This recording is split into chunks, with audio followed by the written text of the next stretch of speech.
नमस्कार दोस्तों, स्वागत है हमारे चैनल स्टडी मटेरियल में। और हम बात करेंगे जूनियर एडिट परीक्षा को लेकर और इससे जुड़ी कुछ महत्वपूर्ण बातों को लेकर। दोस्तों, हमने एक बात बताई थी आपको सेकंड सूची को लेकर, ठीक है ना। आज हम उसको लेकर डिस्कस करने वाले हैं, तो आपको वीडियो पूरी देखनी है। और साथ में ये भी हम जानेंगे कि आपकी फाइनल जो मेरिट लिस्ट की जो कट ऑफ है वो आपकी इतनी कम कैसे जा सकती है, आखिर क्या कारण है इस बात के पीछे, वो कारण भी हम जानने वाले हैं। तो वीडियो को दोस्तों पूरा देखें, बिल्कुल भी स्किप ना करें। अच्छी लगे तो लाइक और शेयर साथ में करें। चैनल को सब्सक्राइब नहीं किया है तो उसे भी साथ में सब्सक्राइब जरूर कर लें। देखिए दोस्तों, अभी सेकंड सूची को लेकर मैंने एक वीडियो बनाई थी, ठीक है ना। उसमें मैंने बताया था सेकंड सूची है क्या आखिरकार। कुछ लोगों को पता है, ज़्यादातर लोगों को अब पता है कि सेकंड सूची है क्या, लेकिन कुछ लोगों को अभी भी नहीं पता कि सेकंड सूची है क्या आखिरकार, ठीक है ना। तो मैं आपको बताता हूँ कि सेकंड सूची क्या है। देखिए, मेरिट लिस्ट जब कोई भी एग्ज़ाम होता है तो उसके रिजल्ट के बाद जो कट ऑफ जो लगती है, यानी एक लिस्ट जारी होती है जिसमें सिलेक्टेड कैंडिडेट होते हैं। मान लीजिए 100 लोग हैं उसमें सेलेक्ट होने वाले कैंडिडेट, ठीक है ना। उनमें से 70 लोगों ने ज्वाइनिंग कर ली और 30 लोग एब्सेंट हैं, ठीक है ना। जब 30 लोग एब्सेंट हैं तो उस एब्सेंट लोगों पर, यानी उन एब्सेंट लोगों को लेकर एक और मेरिट लिस्ट जारी की जाती है, उसे कहते हैं सेकंड मेरिट लिस्ट, यानी सेकंड सूची, ठीक है ना। और ये आपकी इस एग्ज़ाम में भी होने वाली है।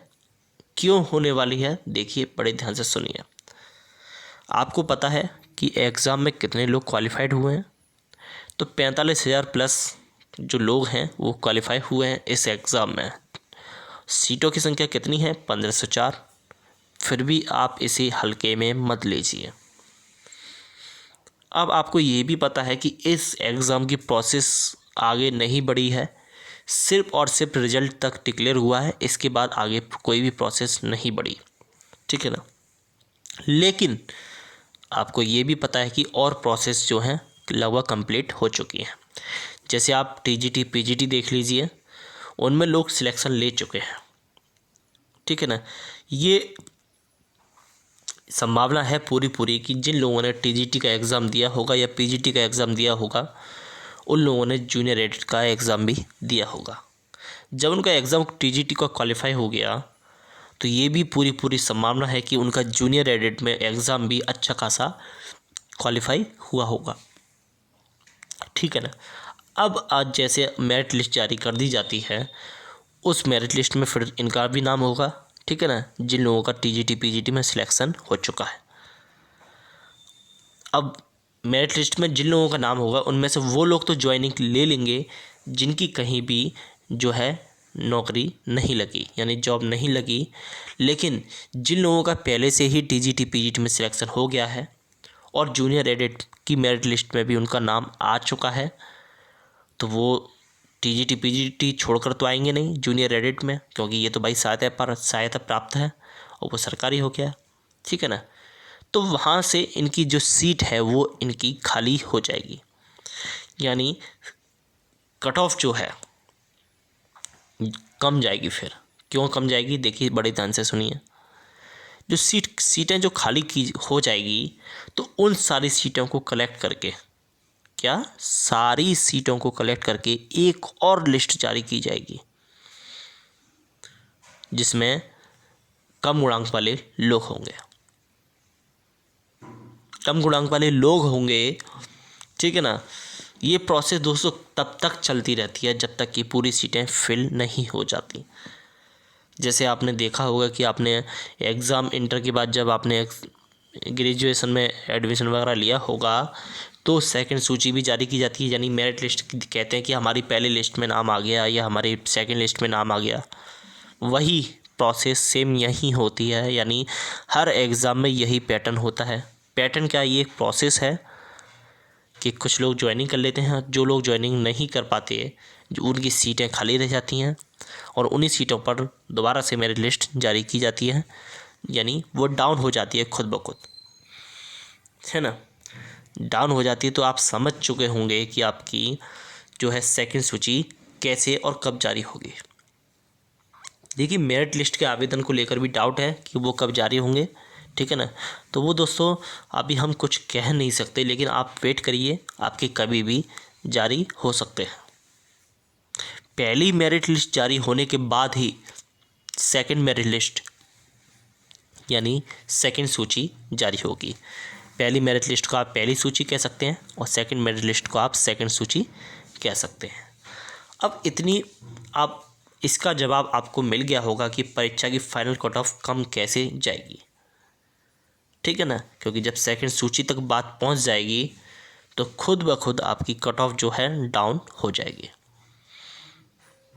ऐसी बात नहीं है कि आपके टीजीटी पीजीटी में ही सिलेक्शन हुआ होगा, अलग अलग स्टेट से भी लोगों ने एग्ज़ाम दिया था, वो भी जो कैंडिडेट हैं इसमें होंगे, और क्या पता उनकी कहीं जॉब लग गई हो, ठीक है ना, और उनकी भी सीटें जो हैं खाली हो जाएंगी।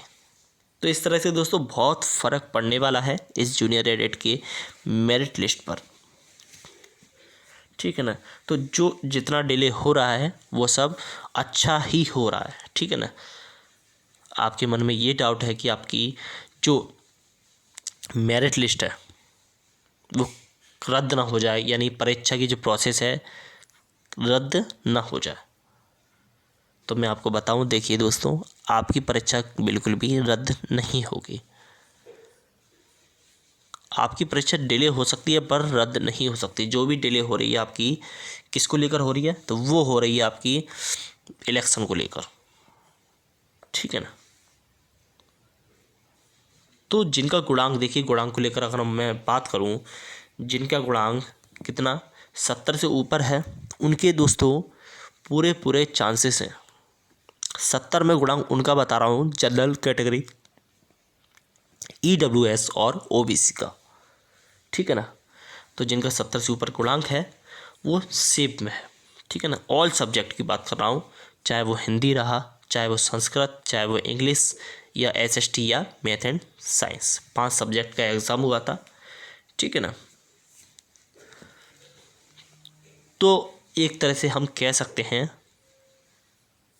कि आपके मेरिट लिस्ट के आवेदन भी जल्द ही जारी होंगे, क्योंकि देखिए यूपी में इलेक्शन तो है, लेकिन जल्द से जल्द इलेक्शन भी पूरे होने वाले हैं, ठीक है ना। क्योंकि 10 मार्च को इलेक्शन जो रिजल्ट है उसका इलेक्शन का वो भी जारी करा जाएगा, ठीक है ना। तो आपकी देखिए प्रोसेस कहीं भी नहीं रुकेगी, आपकी प्रोसेस जो है वो पूरी होगी दोस्तों। बस आप इतना मन में रखिए कि जो भी डिले हो रहा है वो आपके इलेक्शन की वजह से हो रहा है। और सब्जेक्ट की अगर हम बात करें कट ऑफ की, ठीक है ना, सॉरी, और सब्जेक्ट में कैटेगरी वाइज, जैसे हमने जनरल की, EWS